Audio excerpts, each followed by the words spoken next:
صبح يا جدعان. السلام عليكم. ما تاخرش عليكم، بنتكلم في 8 شهور مثلا. مش انت عايز كده؟ انت عايز صوتي يعلى؟ اقول لك يا ابني خلاص يا جدعان، ان شاء الله اللي جاي على الدق وهتنطر. ما بتندعش بتنطر في ايه؟ بس قبل ما ابدا لازم اسال عليك. ايه عامله ايه؟ ازيك؟ عامله ايه؟ معلش انا عارف ان وشي مكشوف شويه. انا عايز بس كل الناس تفعل الجرين الجرس عندي على اليوتيوب وانا هفتح. نخش في الموضوع على طول، عشان انا من قيمه كام يوم كده سمعت اغنيه وعجبتني جدا، والاغنيه دي كانت بتاعت مسلم وعنبه. سجل عندك ملحوظه مش هتشوفنا بصوره محسوسه. استنى بس، انا عارف ان انت هنا مستني محتوى راب، مش هحط راسك في الطين صدقني. تحط راس خالك في الطين ولسه مستحمي؟ لا.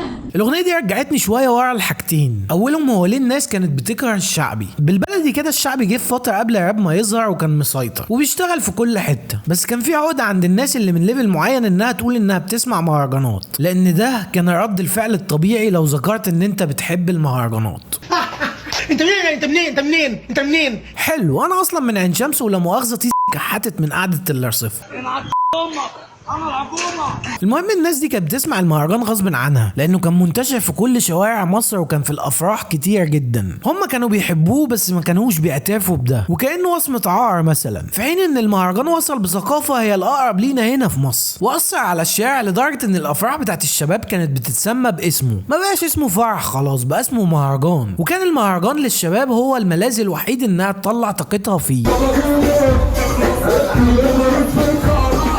وطلع حتى فرقة اتشهرت برقصات مختلفة في الأفراح كنوع من أنواع الفليكسينج. حلو، هنا ظهر الراب بكل كلماته وفظاظته، وحل مشكلة الناس في إنها تعترف بسماعها لنوع معين من الموسيقى اللي هو بين قوسين المهرجانات. واتقلبت الآية من إنك بتستعار من نوع المزيكا ده لإنك عشان تبقى روش هتقول أنا بسمع راب. كده خلصنا الحتة الأولانية بتاعت العقدة. أغاني راب بقى كانت عبارة عن إيه؟ تفاخر، بتقولي هاريكم وادخل ما بيكم بيهجم بيخبط في كعبي. تعبان يا جدعان او بطريقه حديده. حتى ناس بيضيف حتى ناس حلوه.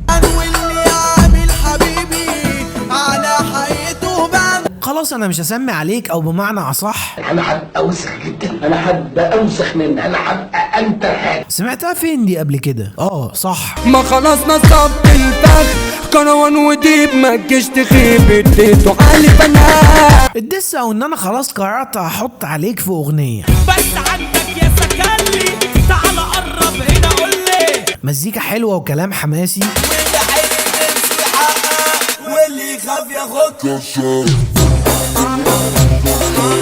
دي مش غلطة مونتاج على فكرة، انا قاصد ان اقول لك الراب بيتكون من ايه عشان اجيب لك بعد كده الفن الشعبي اللي هو المهرجان في رد بعده على طول. يبقى انا وانت كده اقتنعنا ان هي كانت مجرد عقدة، وده مش معناه ان مفيش فرق ما بين الراب والمهرجان، لا فيه، وهو بس هيكون في التميز بتاع الكتابة فقط، وانك ممكن تلاقي الشخص ده اللي عاش العيشتين، او بمعنى اصح مقرح مع المقرحين ونضيف مع النضاف، اللي هو زي ويجز مثلا هنا. العين بالعين والدية طلع. وبرضه شفته بالشكل التاني هنا. والرب واحد بالحب واحد، انا وانت انسان بنسى وبسامح. او لو هفك الشوق مثلا ان انت تسمع R&B في فيرجن عربي زي ما بتروح تسمع ذا ويكند كده،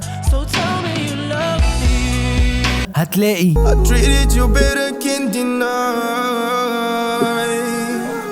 طيب عنوان الفيديو الشعبي ولا راب، وهنا هخش معاكم في ذوقي الموسيقي الغير منطقي تماما. يعني انا اوقات بحب اسمع عدوية، وجينا نبعد قالوا لنا نقعد، وجينا نقعد شدوا الكراسي. فكرة الاغنية دي بتتكلم عن الناس اللي مش بتلاقيها غير لو عايزة منك حاجة، ومن كتر اللي بيحصل معاك ما بقتش فاهم حاجة، وبستمتع جدا بالسولو ده.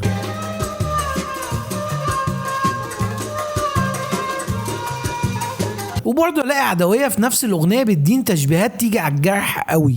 ده زي ما يكون فرح وجينا من غير ما صاحبه يكون دعينا. وفي وقت تاني الاقي بوست مالون بيقول لي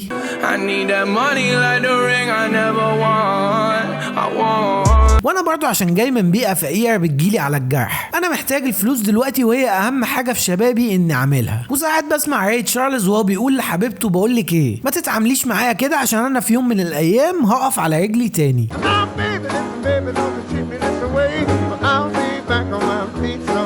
محمد فؤاد وهو بيقول لي مشينا كتير وتعبنا كتير قوي، مشينا لوحدينا بعيدنا وانا بكلم نفسي من جوه وبقول لها محدش عمره كسر عيني ولا في يوم هيجي اللي هيعملها. والحاني ما بلعبها زوجي، انا موتور رجلي محدش ركبني لاودي.